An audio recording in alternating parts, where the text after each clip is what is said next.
interest in alternative energies goes back to about 2005 when I first met a gentleman called Stan Ovshinsky, which was then the head of a company called ECD Ovonics. He invented little things like the battery in your cell phone, read-writable CD-ROM, and he actually invented some other things with fuel cells and invented a fuel cell vehicle. He was originally from Akron too, along with the Black Keys and Devo.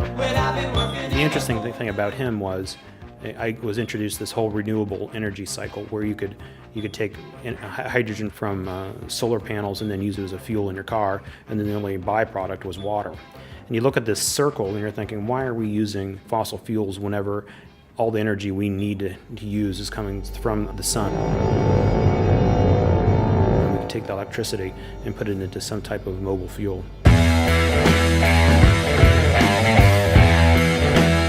A hydrogen fuel cell is a way of taking one of the most common elements in the universe, which is hydrogen, and basically breaking it apart to create electrons, which are what electricity is composed of.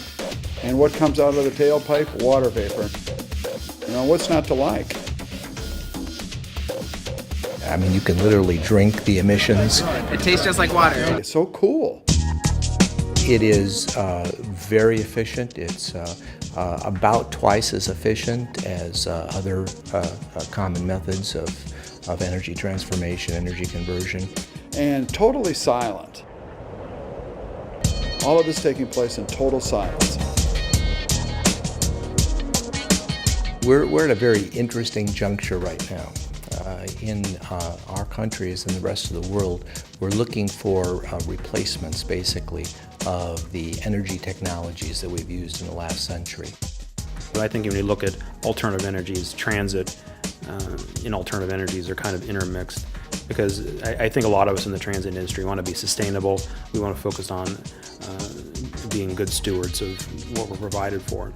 And so even within the industry, the question was, how do we move the fuel cell bus to something that people can actually use every day and be out on the streets for 16 hours a day in a pounding urban environment. The biggest demand on a transit agency is to meet all the travel demands. So fuel cell technology lends itself very nicely to operational demands.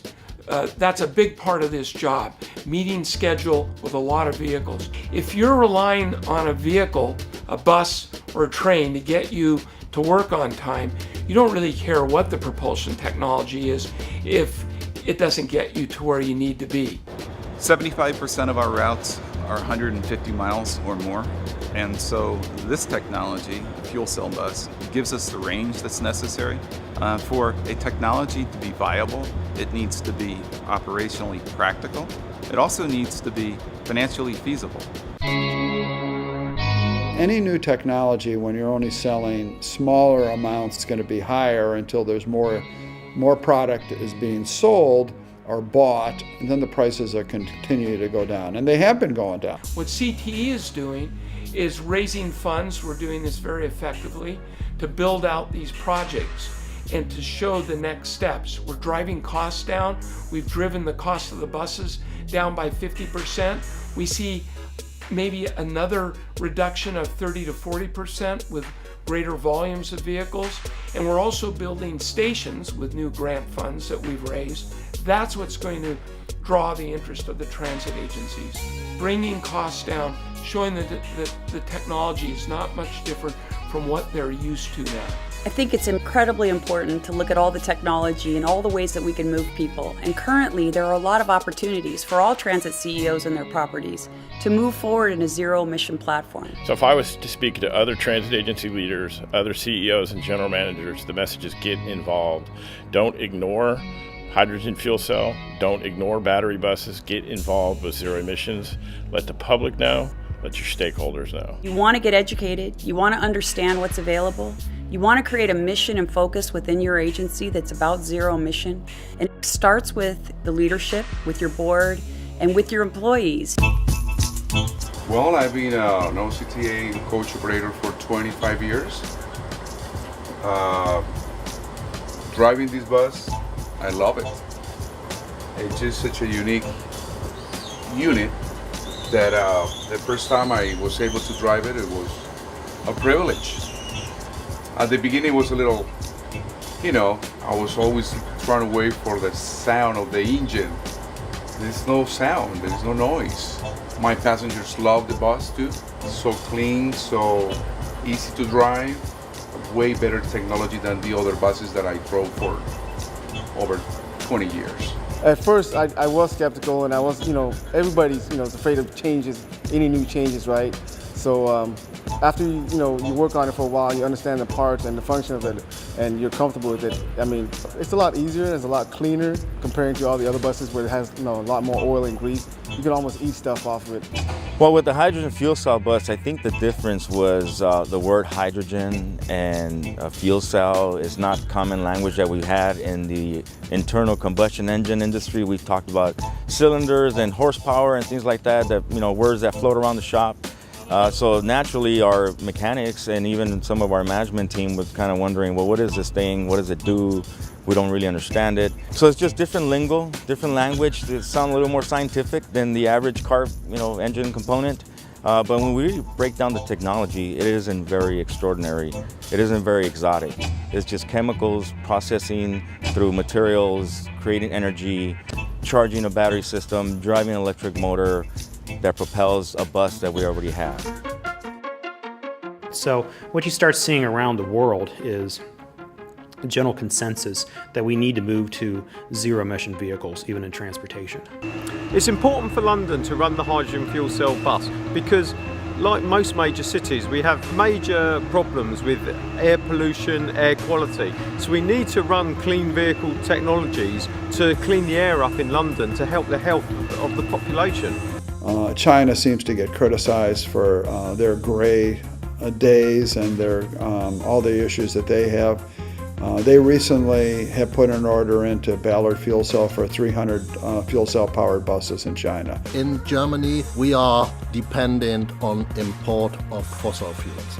And so therefore, we do believe that we will really opt for a transition to go for our own fuel, so to speak, in using electric vehicle, in using fuel cell vehicles with hydrogen as a means of storage. So it's really become an economic factor also. Actually, the Japanese government is offering a $20,000 credit to buy a fuel cell vehicle. See, they see the handwriting on the wall too, and a lot of other countries do too. And we just need to follow that.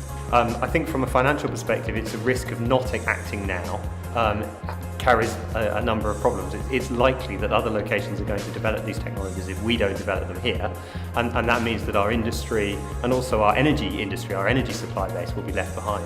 Whether or not you believe in climate change, fossil fuel is a finite source, so we have to do something to use new technology vehicles. I believe hydrogen fuel cell is a way forward. We live in the United States. The United States is a fantastic country. I will say it's the best country in the world. But we also are significant users of energy. To be the trailblazer of hydrogen fuel cell buses, it feels absolutely fantastic. To be ahead of major other countries such as the United States feels good, and it's quite nice to be humble little me dealing with hydrogen fuel cell buses and showing the world what Britain can do. One of my favorite things to say is if you're not part of the solution, you're obviously part of the problem. We have a lot of talk in our industry about zero-emission buses and whether they should be hydrogen fuel cell or battery electric. My perspective is it doesn't matter. There's room for both. This is no longer an experiment. Hydrogen clearly has the range. It'll go much further than a battery bus, but what's important is both of those buses, zero tailpipe emissions. All the players together, bus operators, public authorities, industry, technology providers, infrastructure, they work all together and to make it happen. And it's, for the sake of our kids. We are going to get back to the days when kids can go out and play. They're not going to be left inside because they can't breathe the air. The beneficiaries of this technology are the drivers, it's the passengers, it's the mechanics, and it's our community at large.